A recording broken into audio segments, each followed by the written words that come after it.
Hi,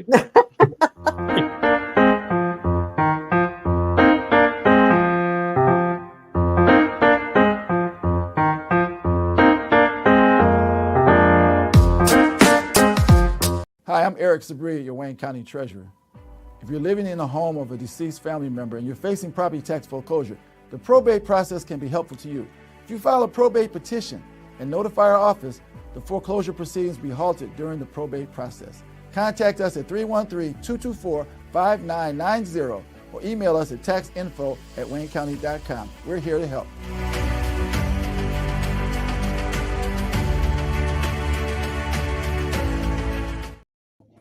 Good morning, everybody, and welcome to another episode of The Week That Was. I am Saeed Khan, and oh my goodness, we were just having a discussion before we went on the air about Yacht Rock. Do we have a boatload of news to talk about this week? Yes, that just happened. Well,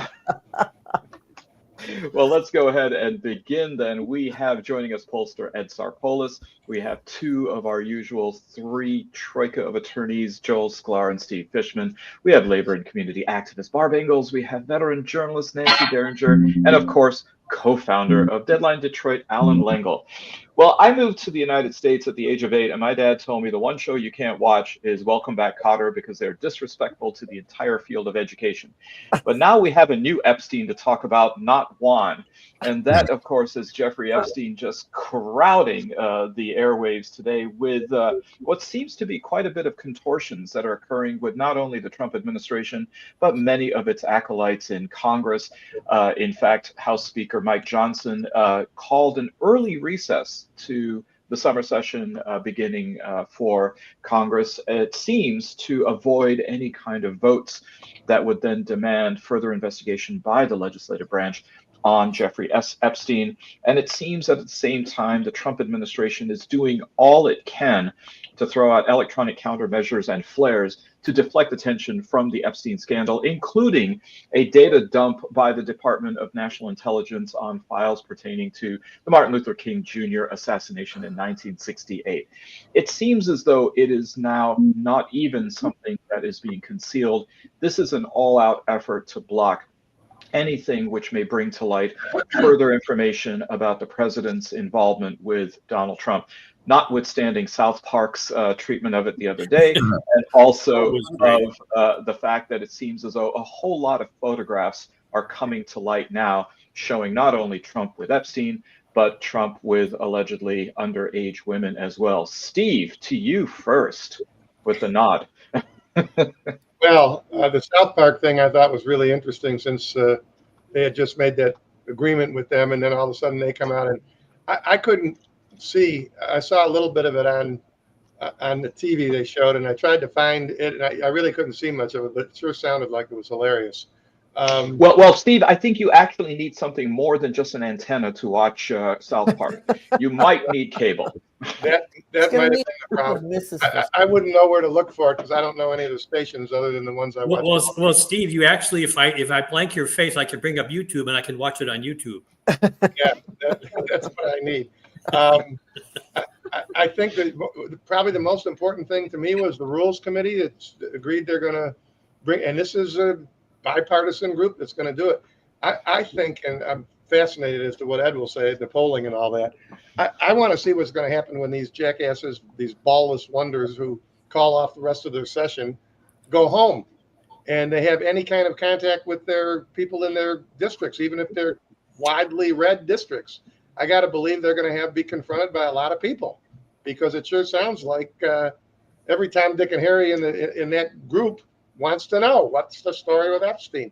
What do you guys think? Do you think that's going to be something? Are they going to duck everybody when they go home? Well, they really can't duck. They really can't duck it. And I'm so happy that the Democrats, Republicans came together in the subcommittee to actually vote in the subpoena. Now, Comer can actually try to kill it, but when they come back, it's right back to the subpoena to get Maxine into the Congress. And so unless Johnson can figure out a way to avoid it, that's going to be the talk. What about the subpoena? What's Maxwell going to do when she shows up after she meets with the head of the DOJ? I forgot we hadn't been on since this business with Maxwell. Let me tell you a few things about this. Number one, the woman is under sentence. Forget about the part that she's just as much of a pedophile as him, which she is. but she's under sentence. Okay, I mean, I've had plenty of people who were under sentence. If the government wants to talk to somebody that I represent that's under sentence, the first thing I want to know is, what are you going to do for that person? If that person talks, what are you looking for? A. B, what do you think, or why do you think my client knows something about that? And then, of course, most importantly, what are you going to do for the client in return for providing information? This, to me, seems really, really weird, particularly when I read the lawyer whose name escapes me is a Trumpist, and he's involved all with Trump, and yet he represents her somehow. So that's the first issue. The first issue is, why would anybody, any lawyer, tell your client serving a long sentence like that to meet with the government ever? Because there's unless you're going to get something out of it, there's no reason to do it. Second thing, a subpoena does absolutely nothing, because she can sit there and say, look, my case is still on appeal. I take the Fifth Amendment. I'm not answering shit. And then she goes back to wherever she's doing her time. So it's really kind of a smokescreen, this whole business with the subpoena. What I want to know, and I think what we're going to find out, is how far are they willing to go? Are they going to give her time served? Are they going to commute her sentence? Are they going to give her a pardon in return? The only thing they want in return is her to say, Trump had nothing to do with any of this. I mean, are they really going to do that? And then they're going to face their people claiming that they're after the pedophiles, and they just let a pedophile off, either with a lesser sentence or no sentence at all. Nancy, you're headbanging, and I don't think it's because of Ozzy Osbourne dying. I think Steve is exactly right. And I think the deal is that she's going to say that Donald Trump was never involved, and he did nothing. He didn't touch anyone. You know, he just hitched a ride a couple times because that's what rich people do on each other's jets. And in return for that, there's going to be a quiet commutation, probably at the end. You don't think so, Steve? At the end of his term. So it's like, how many more years does she have to serve?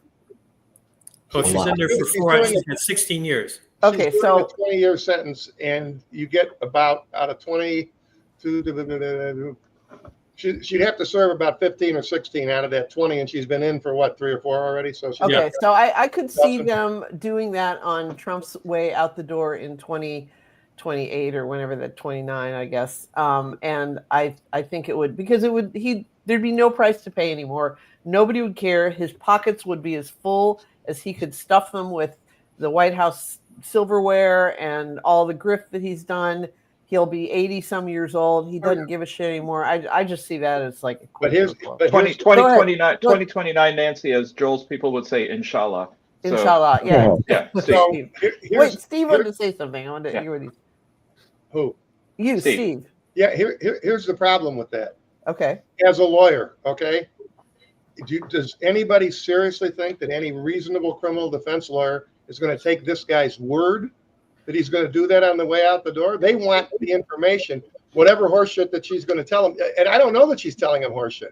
Maybe she told him the truth is, look, Trump was around all the time and there were young girls, blah, blah, blah. But no lawyer is going to, you wouldn't take his word for anything. Well, right? That's true. So when you say it's going to be a secret thing, it couldn't be secret. They'd have to have something in writing that was stamped 14 times by God, basically, to make sure that this is going to go forward. And you know damn well that's going to leak. There's no way for them to do what you're talking about, in my view, at least, unless this lawyer is a complete fool.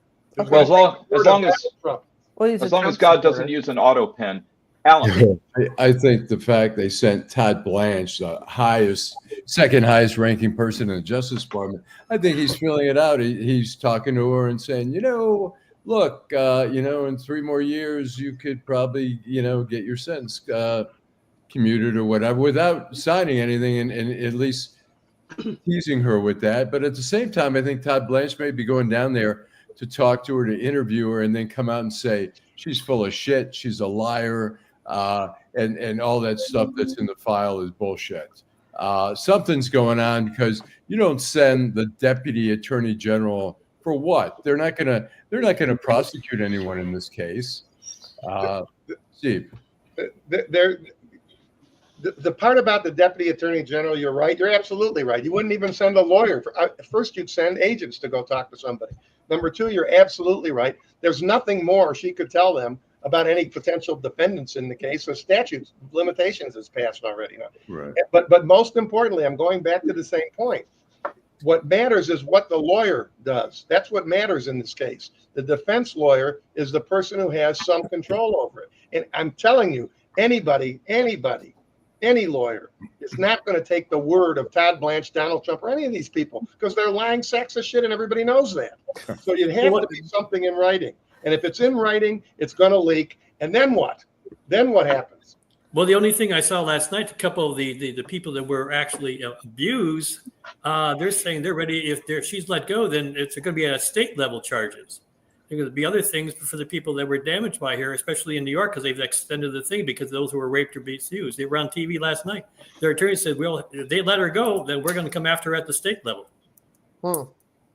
Allan, I think you've got some video not only regarding Epstein, but I think you also have some video on what Fish was alluding to regarding CBS and Paramount, which actually also owns Comedy Central.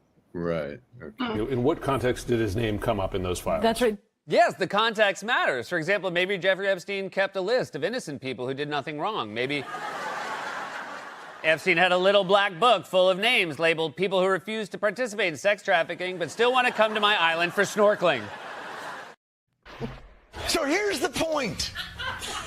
If you're trying to figure out why Stephen's show is ending, I don't think the answer can be found in some smoking gun email or phone call from Trump to CBS executives or in CBS's QuickBooks spreadsheets on the financial health of late night. I think the answer is in the fear and pre-compliance that is gripping all of America's institutions at this very moment. Institutions that have chosen not to fight the vengeful and vindictive actions of our pubic hair doodling commander-in-chief.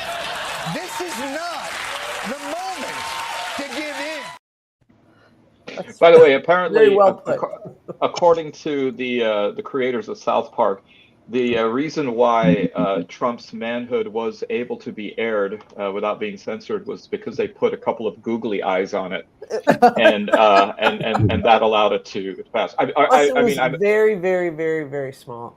I'm assuming that those were added on. I don't want to presume anything. But Ed, this thing is, I don't think this is just the summer doldrums of 25. I mean, as this thing is getting kicked, the can's getting kicked down for Congress to come back in 2025, this thing looks like if there's going to be investigations going well into 2026, how do you think it's going to affect the midterms? I already know it's going to affect it. Right now, Trump is ordering states to redraw their congressional districts so he can get additional registered districts before 2026. Right now, this week in Texas, they're actually going to, everybody said there was no need to redraw them, and they're coming back to redraw. You've got South Carolina, you got a number of different states.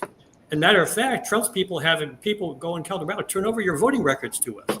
We want to see inside your machine that there's being. So the bottom line, they're already using this. They're scurrying, so they want to get access right now to add more congressional districts and get access to the voting records. So basically what you're saying is this time around it's going to be Jeffrey-mandering, not gerrymandering? Yes.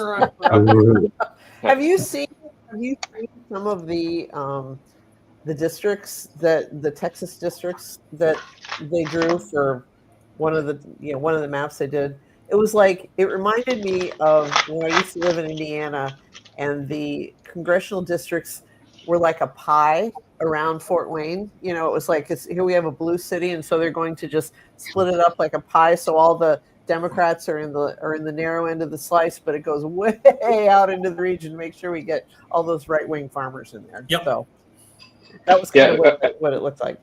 Our viewer Alex asked if we'd seen the fact that even QAnon shaman has come out calling Trump a fraud and a piece of shit. So yes, everything old is new again, it seems. Well, on the subject of elections coming up, Ed, we've got some new polling data regarding the Detroit mayoral and the Michigan gubernatorial races. How are things looking about 15 months out?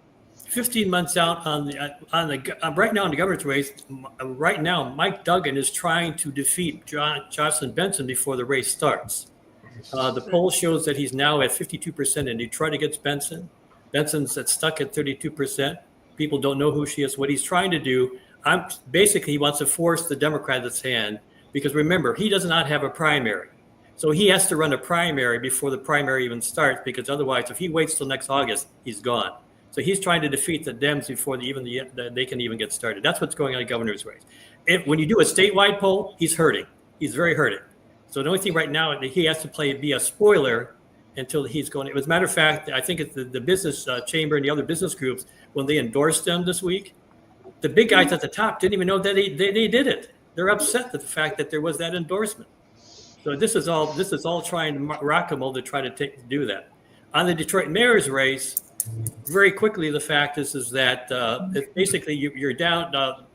Mary Sheffield numbers haven't changed since January. She's in.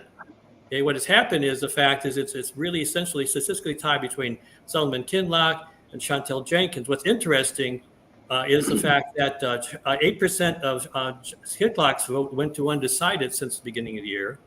And the bottom line, all of Craig's vote, James Craig, was split between Chantel and Fred Durhal. So that's the reason why Chantel Jenkins' number has gone up, because she hasn't done much advertising. The other thing that's going on right now is the fact is that the negative ads are starting to hit. And you're going to see they started a little bit last night on Fox 2 where they're accusing Kinloch of beating his wife that he did in 1993. They're trying to bring up old war wounds and take him out. And I'm curious. Something, they've responded by saying this was 30 years ago. He was 19 years old at the time of the incident. 51 now. He's publicly spoken about it. He's done the mea culpa and all that kind of stuff. Does that hurt him in the long run, or now it's short run? Well, but here's the problem is, and I'm assuming the campaign is going to go after a couple of the stations. They forget to mention when they're talking about this, either on air or whatever, they don't mention the word 1993. This is say he beat his wife. They try to avoid the past. They're making it sound like it's today. Mm-hmm. So they're trying to hurt him by not using the past thing. I've got a lot of calls today through my LinkedIn system, and I said, "Oh, you just thought it was today he beat his wife." And I said, but I mean, even if he'll be compelled to respond. So if he responds, he's still going to have to say, "Yeah, but it was a long time ago." Well, the best thing I would say the fact is, unless they go to the bottom line, the best thing for him, unless they bring it up again continuously, then I wouldn't say anything. Absolutely. Unless the campaign start doing TV ads on it, there's no reason to talk about it again. Here's the response from the campaign says, more than 30 years ago, as a 19-year-old, Pastor Kinloch made a mistake.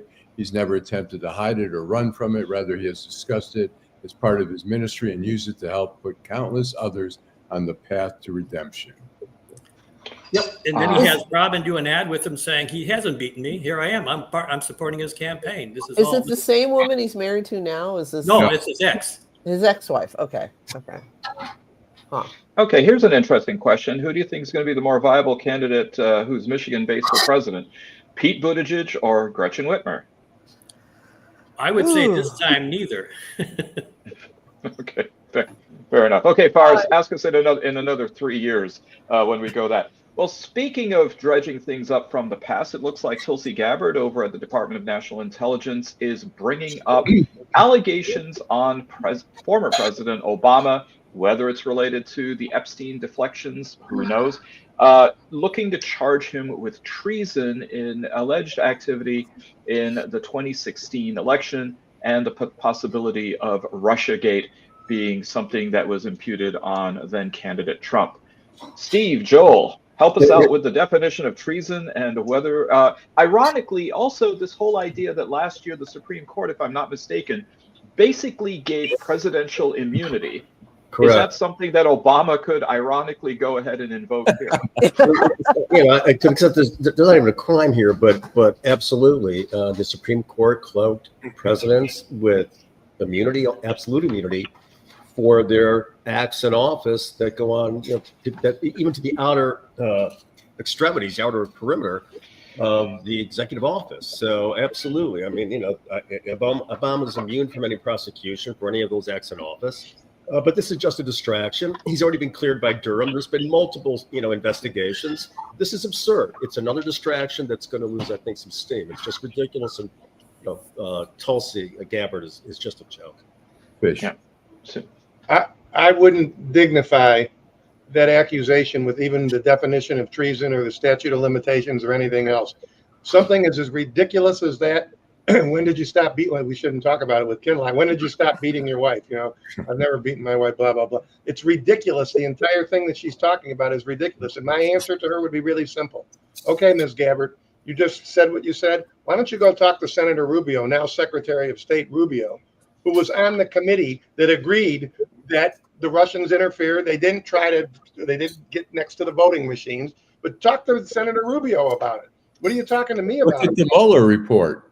The Mueller report lays out how, there's indictments, in fact, of Russians involved in, yeah. And so, I mean, they're trying to say, they are trying to say that there's proof that they did not get into the voting machines. That's not a dispute. The dispute was whether they were, influencing through social media and false accounts, all that kind of stuff. And it's clear that did happen. It's such bullshit. It's ridiculous. This is the revisionist, the whitewashing of history. I mean, that's what fascists do. I mean, that's why there's an attack on institutions, academia, institutions of the court. I mean, this is the bizarro alt reality that we now live in, is Trump's world. And he has a lot of people accepting that reality, despite the fact that it's an illusion. Mm-hmm. In 2017, I was flying back on an early morning flight from Washington National. And who do I see after security looking at the flight board? Carter Page. So as I walked past him, I said, "Yeah, I don't think you can fly to Moscow from here." And he did a full 540 degree turn. It was the best pirouette I've seen since the Bolshoi. So you got that going on. Well, speaking of little Marco, who is now, of course, Secretary of State, Secretary of State Rubio went ahead and tweeted today, in great protest for French President Emmanuel Macron's pledge that at the opening of the UN General Assembly in September, that France would be ready to recognize a state of Palestine. It looked like Rubio was reading off the talking points of Prime Minister Netanyahu, of course, issued his own condemnation of that. But this coming on the heels of 27 Western countries criticizing and condemning Israel's restriction on humanitarian aid, as the IDF has been continuously bombing Gaza. It, of course, also being reported today that Israel is now going to allow limited foreign aid airdrops. I don't know if this is in response to what seems to be the blistering criticism that's happening. Where do you think this is going? And is there then the viability that other states, including the UK and Germany, who are going to be meeting with Macron, will then at the UN General Assembly move toward Palestinian statehood recognition? Allan? I mean, I don't know what the distinction is going to be. I mean, the West Bank, Gaza are in a total mess. The whole Israeli relationship is all screwed up. I mean, a majority of people want a two-state solution. They want a Palestinian state. So, but until, I mean, it's more on paper than, I mean, diplomatically, maybe in the UN, there's some distinction there, but it does. I know some people are bothered by that, but it doesn't bother me that recognizing, the Palestinians, but it's so fucked up. I mean, Fatah, Hamas, they haven't gotten along forever. And now the whole place is in disarray. I don't know what it means to suddenly say we'll recognize you as a Palestinian state.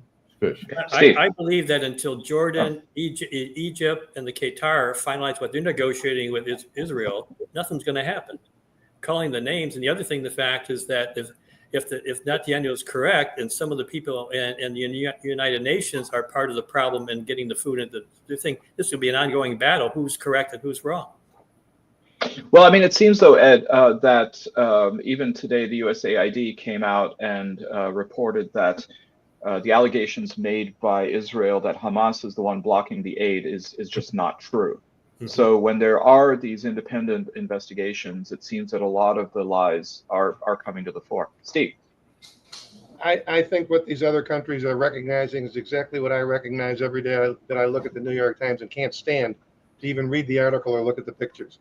Whether or not it's for real at the UN, they all feel they have to do something because what's going on is war crimes every day.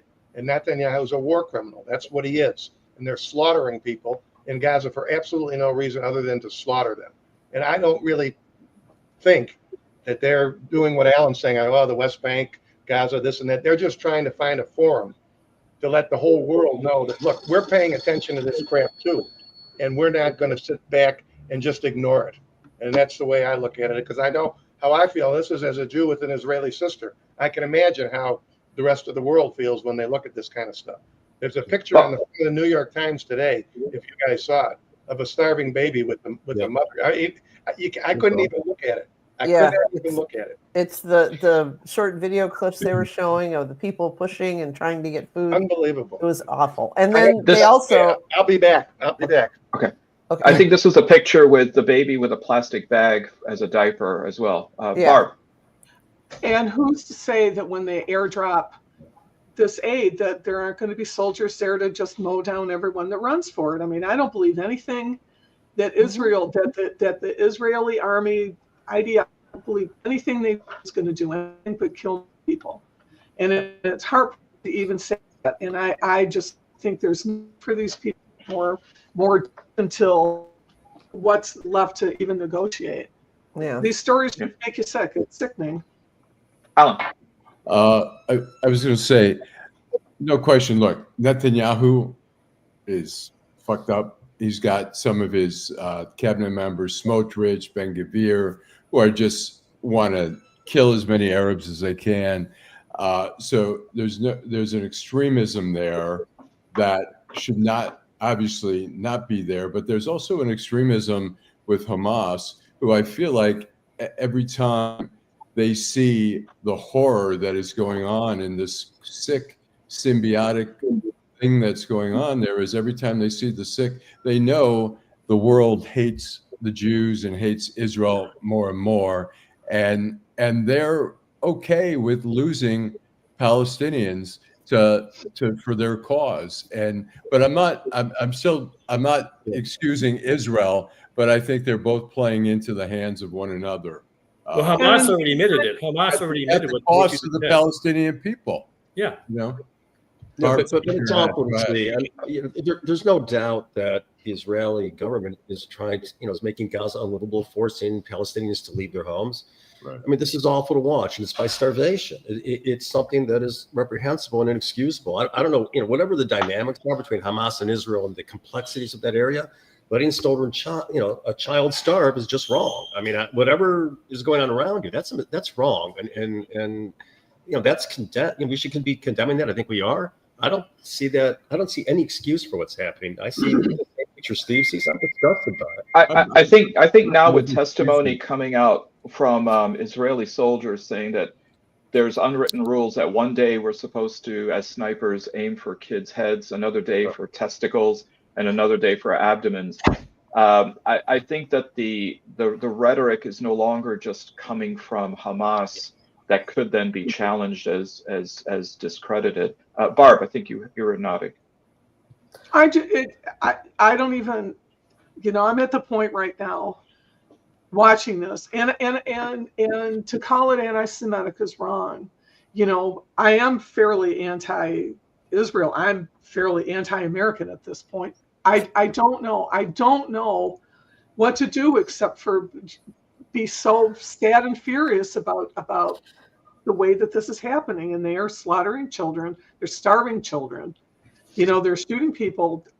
I'm at a loss. The New York Times has done some good reporting. I can't read every word in the paper every day, but I was listening to the podcast, The Daily, which is their 5-day a week story, kind of focus on one story. And they did a piece yesterday on this, and they were talking about how the Israelis are, and of course, a lot of this is hard to confirm because Israel is no longer allowing reporters anywhere in Gaza, and they have to rely on other people for their information. But they've set up this what sounds like a completely phony baloney humanitarian aid organization that was doing the last food distribution at, count them, four sites in the entire Gaza Strip.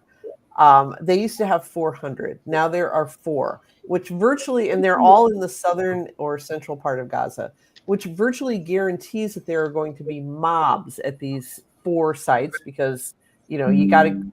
There's not enough, and so they have these desperate people that are clawing for this food, which gives the soldiers an excuse to start shooting. They can say they're getting out of control. It is the most cynical, black-hearted plan by Netanyahu, the Netanyahu government. These right-wing, settler-minded kind of people to commit genocide. I mean, you really cannot. Right. I used to think calling it a genocide was just a smidge too far, but not anymore. I think that's exactly what their plan is. Well, to add to the cynicism, apparently Netanyahu was supposed to be called to testify again.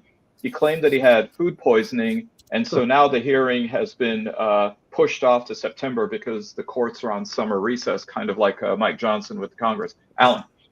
The food distribution is also, I've read stories where they've hired people who are not properly trained. Mm-hmm. And so these people are, look, it's do or die for getting food in your stomach, and people are desperate. The guy who's running this is a former this phony baloney agency is a CIA guy. What are they? And the people who have experience in this all resigned because they said this is not the way to do it. But that's the way they did it. Sorry, I didn't mean. There has been, I think, and Saeed, I think in the beginning there were problems with distribution where food was going in and Hamas was taking the food and then selling it back to people. But I'm not sure if that's been verified, Alan. Regarding the aid situation, I think that what more has been reported is, as you said, this is a private entity after the Israelis kicked out UNRWA. Right. Well, now it's different. I'm saying in the beginning, when food was being distributed, that Hamas was taking the food and then distributing them on the soldiers and then selling it whatever they could and on the black market or whatever. But anyways, it's a fucking disaster. And Israel, every day that they're there, is another disaster. There's 25, 50 Palestinians that get killed, right? Whatever reason. And on top of that, you're not gonna. The war's over. You can't keep killing and killing and killing. They still are. There've been really high value targets in an apartment building. I think they blow up the whole fucking building to make sure they get that one person. But what is so funny to me, the fact is that Netanyahu keeps talking about he's so excited that Egypt and the Arab community is coming together to start rebuilding the Gaza Strip. We're just trying to be sure we got clear so we don't have to worry about them being attacked. So he's saying one thing is like, we're so excited that the Arab community is going to start rebuilding Palestine. We just got to deal with these things on the side and when we're ready to go. It doesn't make any sense to me. Steve. As I've said before, there are two things I want to say that I've said before. One, that my sister told me many years ago that Bibi is the type of guy who can lie in two languages. He talks in English to the rest of the world and he lies. And then he talks to the Israelis in Hebrew and he lies. The second thing is that we got to remember, I've talked about this before, the state of Israel is not the same as it was back when Joel and I were young people, or even when we were young adults. For over 20 years, this guy has basically been in power. And during that period of time, the right wing has increased their numbers, and the Haredim, the religious, the ultra-Orthodox, have increased their numbers as well. From what it used to be 4% of the population, it's 14% of the population now. So you got to understand, it's really two countries. It's people like my sister and her people who are regular people. And then you have crazy people. These settlers, they call them settlers. That's not really a strong enough word. They're criminals. That's what they are. They're going into Arab settlements and shooting people, cutting down their trees. And all. They're criminals. And the government's doing nothing to counter it. They're doing nothing. Half the time, these soldiers stand there and help them, or they keep their eyes closed like this. So what people have to recognize, this business about it's anti-Semitic to criticize Israel, that's the most ridiculous thing on the planet Earth. It's anti-Semitic to call us a bunch of kikes. That's anti-Semitic, okay? Yeah. But to criticize the state of Israel, I mean, you can criticize the Pope, for instance, if you wanted to, but that doesn't mean you're anti-Catholic. You just don't agree with the Pope. It's the same thing here. And I'm sick of AIPAC and the rest of these people making it sound like anybody that criticizes Israel is an anti-Semite. Because if that's the case, I'm one. Right, and the GOP takes that and runs with it. Everything is, the reason to silence people from speaking out on campuses is anti-Semitism, which is bullshit. It's just, it's maddening. And again, the taint on Israel, this bloodstain is not going away. This is an awful. It's bad. It's bad when Mike Huckabee and Marjorie Taylor Greene are criticizing Israel from the right. Well, this you talk about cynicism. This targeting American universities over allegedly their toleration of anti-Semitism is just beyond. I mean, if people paid more attention to the news, I think, well, I don't know, we wouldn't be in the trouble we are now. But I mean, Columbia University paying $200 million to settle that they are anti-Semitic. Columbia University in New York City? Are you kidding me? But that's, because they allowed the law teacher. Huh? One of the professors did a video that was on all the socials, and she was just so taken aback. It's like, how can you even say this? This is an act of cowardice by Columbia University. Again, they're bending the knee and they're making it worse. And they're making it worse, and they're making it worse for Jews in America. Absolutely. Worse for Jews in America. I have a little niece who is she goes to school and she's working in a restaurant, and she's afraid to wear her Star of David that she got on her bat mitzvah because people say shit to her, and she's afraid. What are we doing? I mean, we're doing this to everybody, and it nothing's getting better. But this is the nature of fascism. I mean, I think everything is subject to deterioration of fascism. Even the purest Aryan is going to be deficient in some way. His eyes will be brown, not blue. I mean, this is the nature of fascism, and it's a deterioration of what we are as a people, as a nation, of morality, ethically, in every sense. And, God help us if and we're on the train ride, and it's going to keep going until it hits something really firm. Well, if you want to see that in real time, Andy Levin's thinking about running for Congress again. Huh. So if you can expect, if that happens, AIPAC would be spending its $10 to $20 million to say that he's not a Jew. Yeah. There you go. Steve.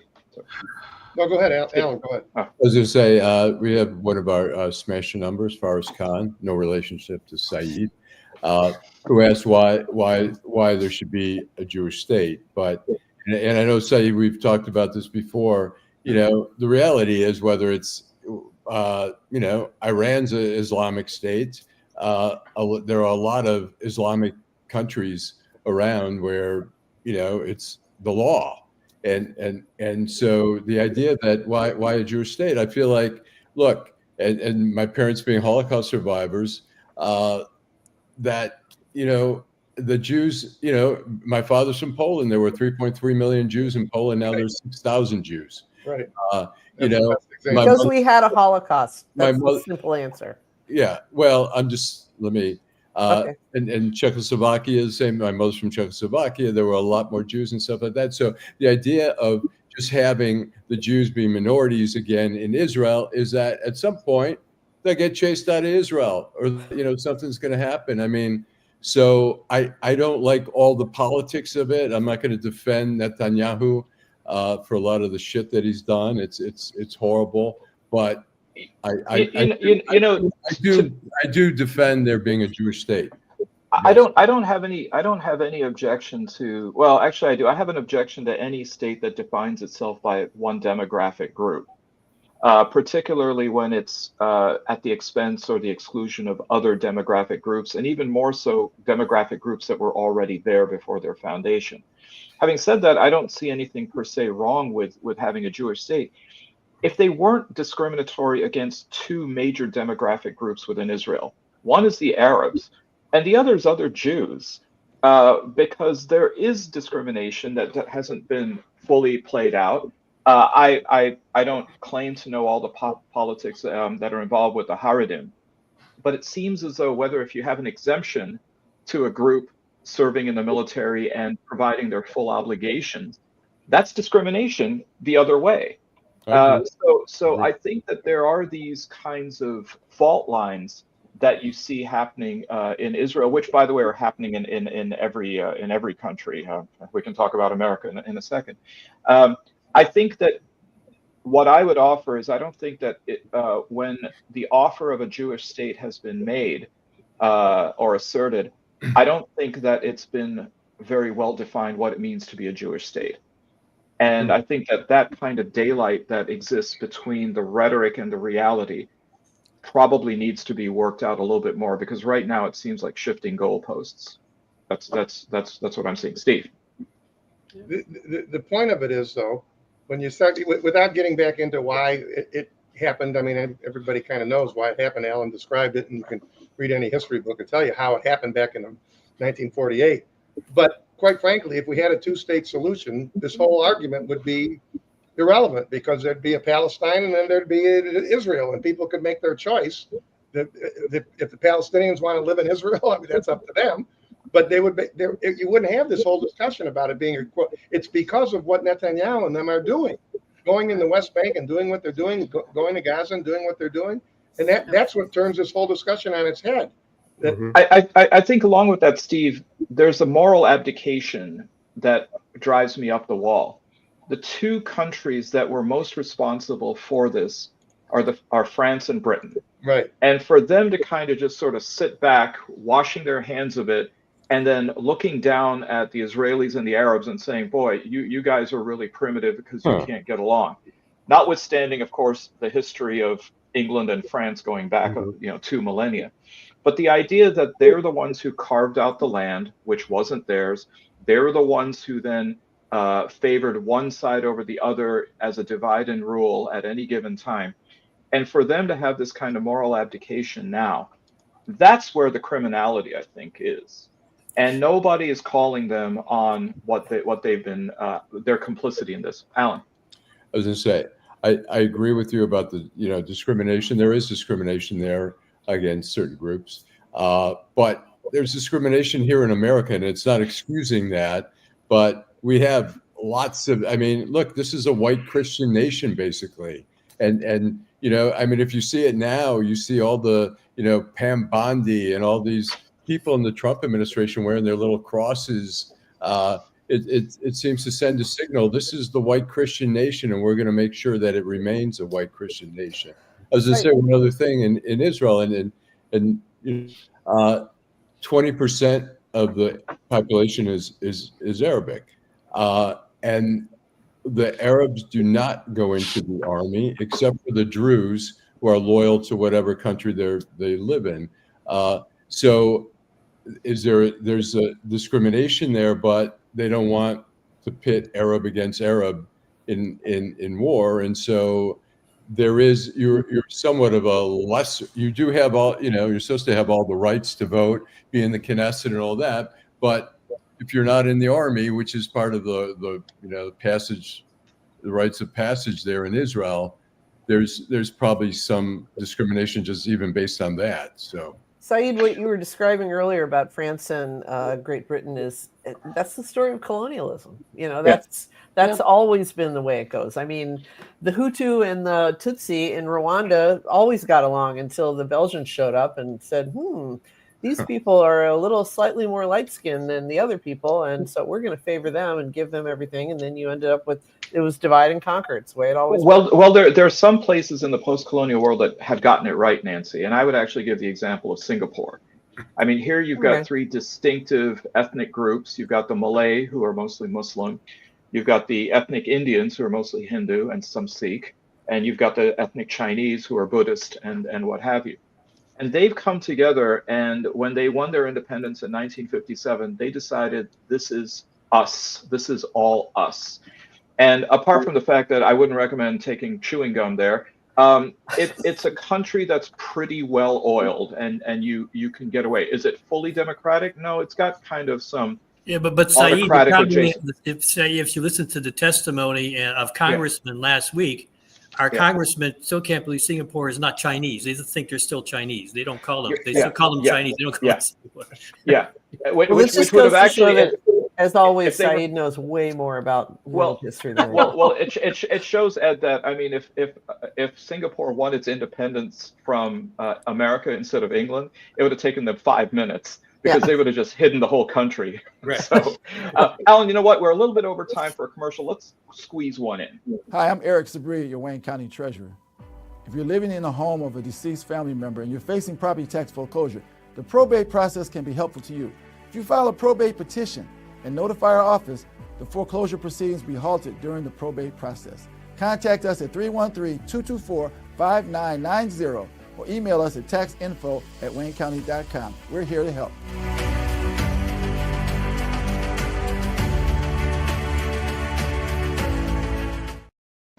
By the way, if you go to Singapore, the one test that they'll give you to see if you really are loyal is if you can stand to eat the durian.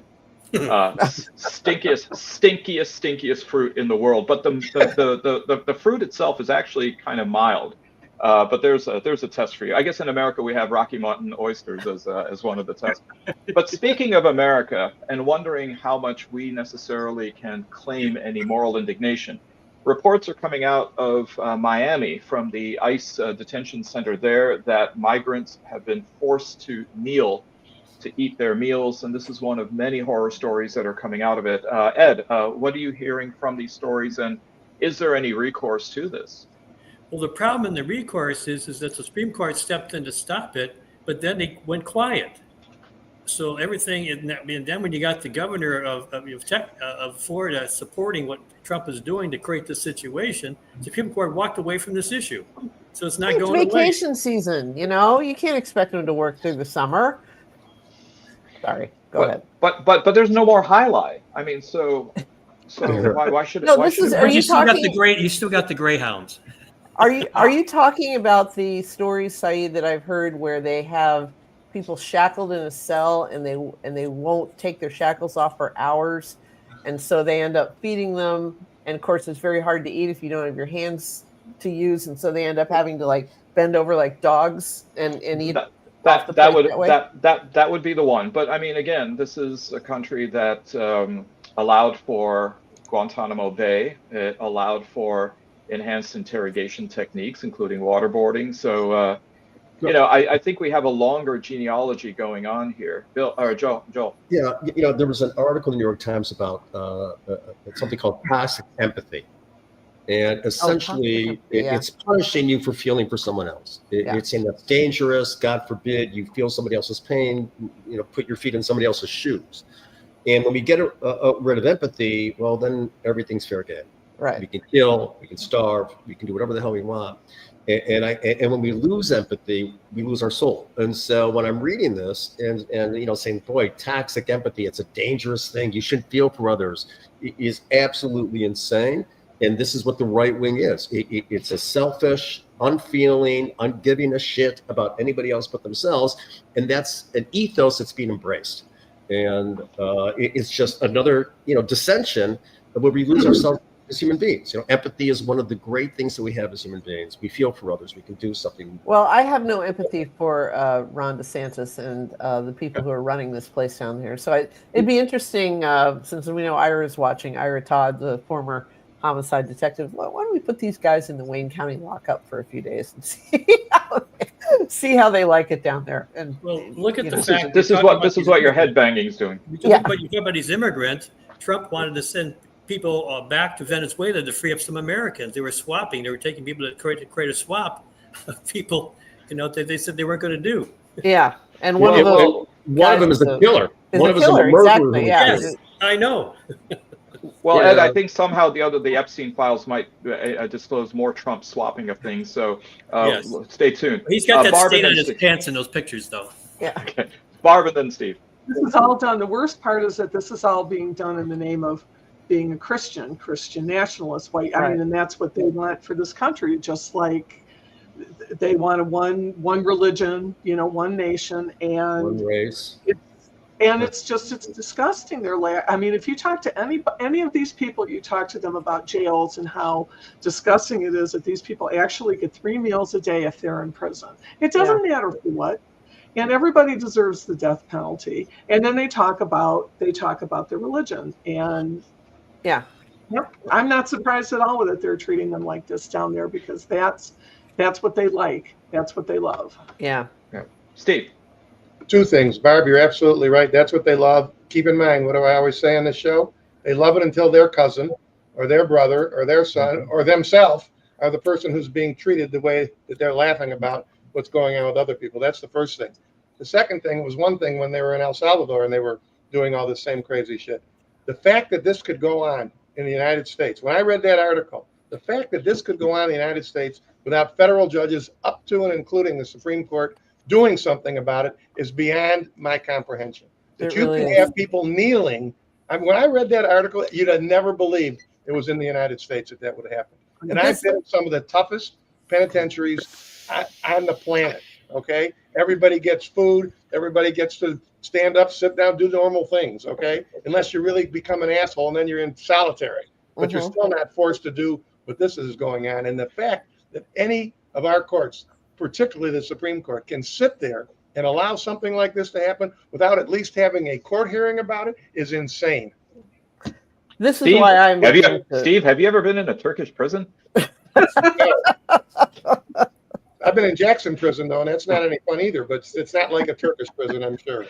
Well, I'll tell you, there's actually... Which, by the way, is my point. This is the United States of America. It ain't Turkey. It's not supposed to be like Turkey. No. It's supposed to be how we do things in the United States. So that's the point. That's why I was invoking airplane for you there. Well, there's somebody more angry than you, Steve, and that is Hunter Biden, who apparently decided to unleash all of his anger and name names on a YouTube interview, blaming everybody but his dad, including then the revelation that his dad was on Ambien during that debate.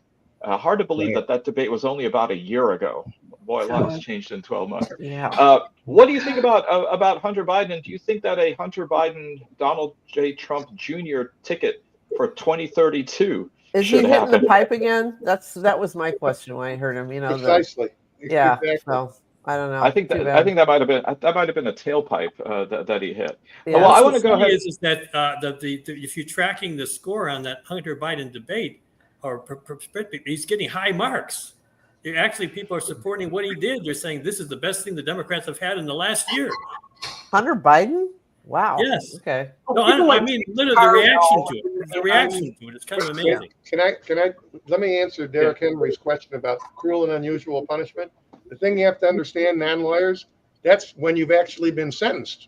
That's when they start talking about cruel and unusual punishment. This is just tossing people in the can and treating them like dog manure. It doesn't even get to the cruel and unusual punishment part because they haven't been convicted of anything. They're just no due process. No due There's process. no 14th Amendment right. Exactly. I mean, it's absurd. Speaking of sentencing and going to jail today, George Santos, disgraced New York former congressman. So there you go. They'll have a lot of fun in jail. Prison. Well, one item I do want to go ahead and cover before we go to our last segment, and that is a little bit whimsical here, and I know that Allan has done some work on this. It looks like, improbably, the stuffed crust pizza may have saved Domino's. So why don't you tell us a little bit more about that, Al? Well, apparently their profits were looking pretty good in the second quarter. They're saying because of the Parmesan stuffed crust pizza they introduced in March. So, I mean, it's amazing. We don't realize, I mean, the Little Caesars and Domino's, which are both based in Michigan and are seen around the world, the footprint that they have all over the world for such mediocre. God, it's mediocre. I mean, Little Caesars is sort of the bottom. I mean, it's edible. It is edible, but every time I see it, like at an outdoor party, someone brings Little Caesars, I go, I got to try it. Maybe it'll be better this time. Well, I can vouch for Allan that in a blind taste test between Domino's, Little Caesars, and Supino's, 60% of the time he guesses right every time. Well, that's not that hard to do. What I find so funny is what I find so funny, marketing research has showed for the last 15, 20 years, you got to have stuffed pizza and you got to stuff the crust.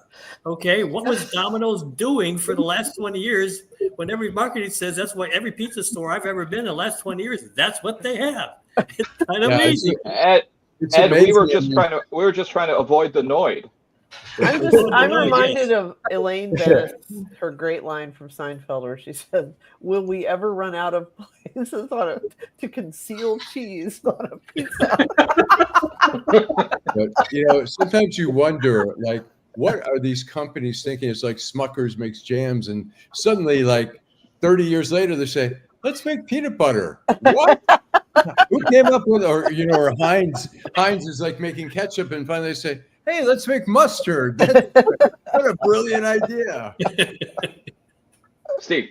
There was one other, I know we're getting ready to go to our final thing, but we didn't talk about the Court of Appeals in California that upheld the district court's thing that the birthright citizenship thing is horse manure, basically, right, which takes us one step closer to the Supreme Court, which a bunch of us lawyers were talking about in the gym this morning. That'll be fascinating to see if it's 9-0, which is what it should be, or if these 2 or 3, particularly 2, hold out against that 2 and come up with this ridiculous argument that the other side is making. But it was good to see that the Court of Appeals has now affirmed the fact that birthright citizenship obviously exists. Right. Although I would be surprised what the Supreme Court does. They've made exceptions for this guy. They've gone down. They're intellectually dishonest. Whatever they contort themselves to satisfy this guy, I wouldn't be surprised if they stripped it. It's just that's the nature of what we have. It's terrifying, but it's certainly realistic with what they've done in the past. This is an ends, justifies the means type of court. There's a conclusion they reach before they get there. And can you imagine them kicking it to the states? And if you're born in one state, you are a U.S. citizen, and if you're born in another, it's not consistent. God knows what they'll do. The language is painfully clear. It's painfully simple. It's painfully obvious. If you're born here, you're a citizen. That's the bottom line. But they will, if they fuck with this, and they may, then again, the entire 14th Amendment idea of due process, of every aspect of that constitutional protection that we have that slows things down so you can actually deliberate, will be gone. And that's what's happening. As a lawyer, it's awful to see. I mean, I've devoted my life to this. I'm thinking, what the fuck have I done? I mean, this has fallen apart. And what I believe to be true is not true. And that's a very sobering realization to come at 40 years after practicing law. Well, Steve, I am just glad you're in the gym every morning, because we need lawyers like you and Joel and Bill to stay healthy and alive to get us through this constitutional crisis. So, Allan, before we go to commercial, let's talk about the tryst between President Trump and Jerome Powell, the chairman of the Federal Reserve. It looks like it's about 3.1 billion. It went up a little bit, or a lot. So the 2.7 is now 3.1. I'm not aware of that. Yeah, it just came out. Yeah, I haven't heard that from anybody at the Fed.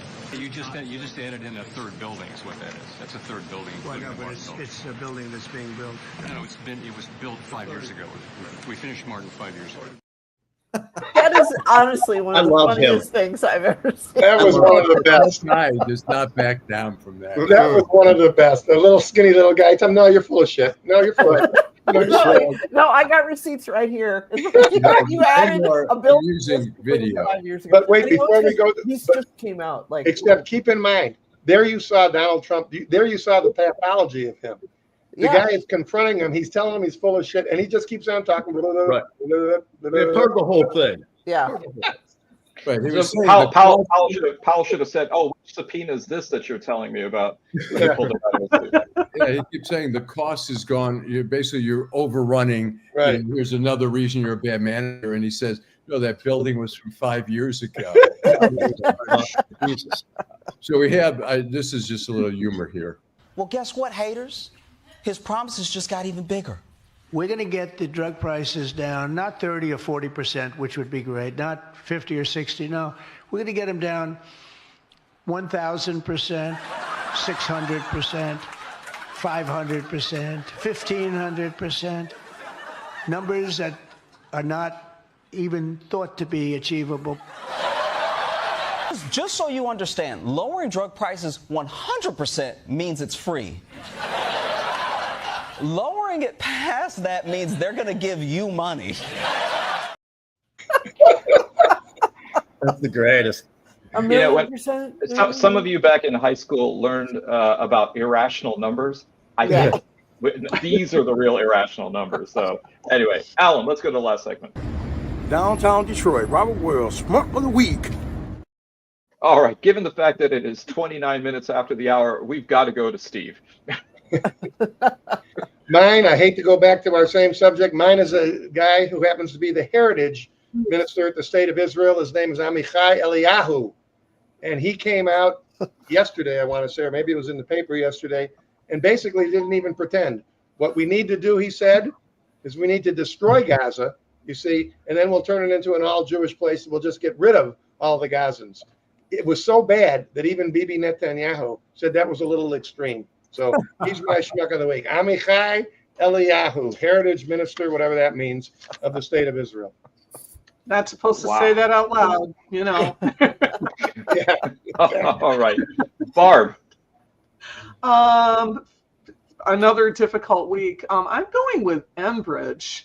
I was reading the Michigan, I was reading The Bridge, and it looks like Enbridge is just going to go ahead and start building their pipeline through the Straits of Mackinac. And if you believe in climate change at all, and you ought to, this is really terrifying because we are sitting on most of the fresh water in the world, but certainly in the United States. And the record of Enbridge right now is pretty poor, and they don't care. And they don't even clean it up unless they're forced to. And so as a person that's going to go in a couple weeks to the shores of Lake Michigan, I hope it's still there when I get there. But we should be angry, and we should be trying really hard to keep that from happening. Agreed. All right. So Enbridge is my Schmuck. Ed. Steve and Joe might correct me. The Schmuck away for me is the head of Department of Justice. In order to change the story, switch the blame, they're filing to get the papers and the notes from the grand jury things about Epstein. But the bottom was they hid the real story by making it public. They told the court how to reject their request by telling with the pitch standing in Section 6, you can reject this, please reject us. They told them how to the court to do it. Well, that would be Attorney General Pam Bondi, the head of the Department of Justice. Well, actually, the FBI, I was involved, but you basically tell the court, you can't give it to us, but here's how you can tell us not to get it, because we want to blame you. They've actually put it in writing. I don't think that was big news to the judge. There wasn't a lawyer around, I'm sure, that thought that would be granted. There's very, very strict rules. But they put it in writing and told them how to do it.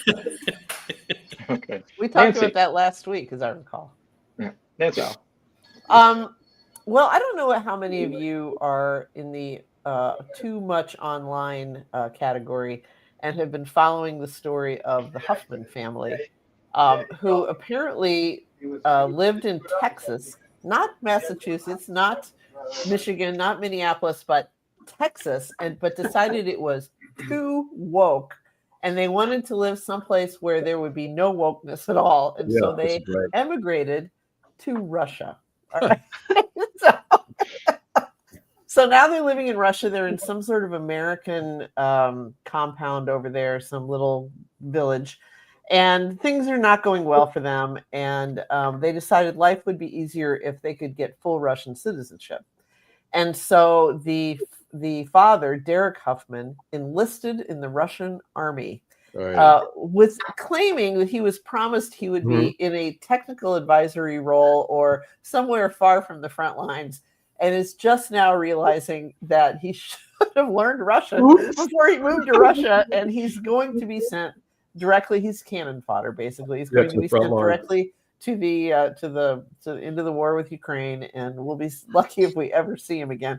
What's worse though is apparently Russian army officer. Russian is like a pay-as-you-go kind of army. It's not like the United States Army where they, provide you with stuff. It's like you are expected to buy your own food and everything else, and they don't have a lot of money. So Derek Huffman, 46 years old, soon probably to be pushing up daisies in southern, in a Ukrainian. 1 week's of training. 1 week of training, and he doesn't speak any Russian.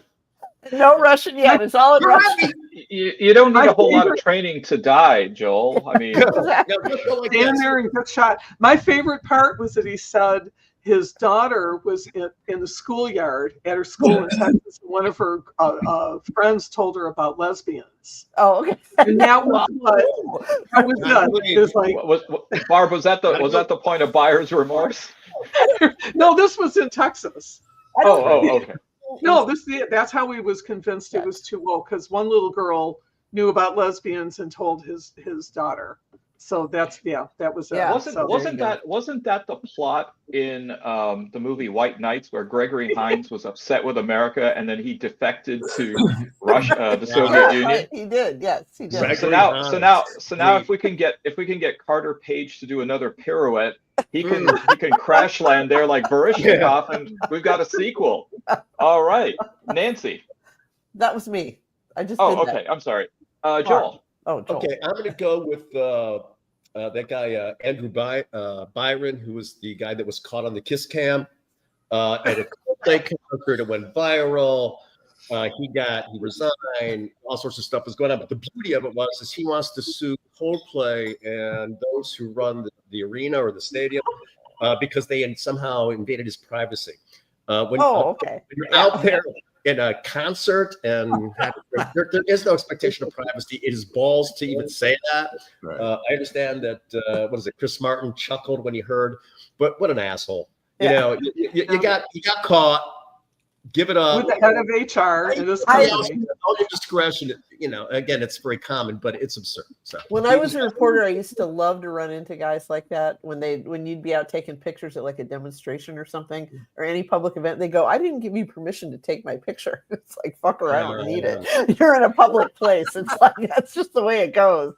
And the thing is, if they had not reacted the way they did, if they had just gone with it, smiled and let the kiss cam go on, nobody would know about it. Right. Nobody. Right. But so Oasis has gotten back together for this mega tour, and apparently Liam Gallagher made an announcement. He says, "You don't have to worry about those stupid cameras here." And I think we could in the face.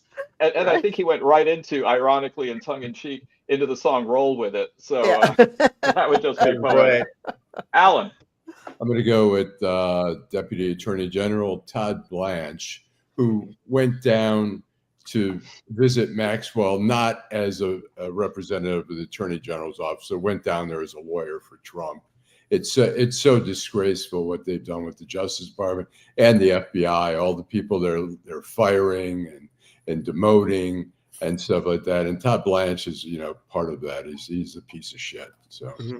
It reminded me, Allan, of when Tom Hagen goes to see Frank Pentangeli, who's in federal lockup at the end of Godfather 2, and then gives him that whole spiel about how, the Romans keep your honor, we'll take care of the family, but, you should go ahead and take a long bath with a razor blade.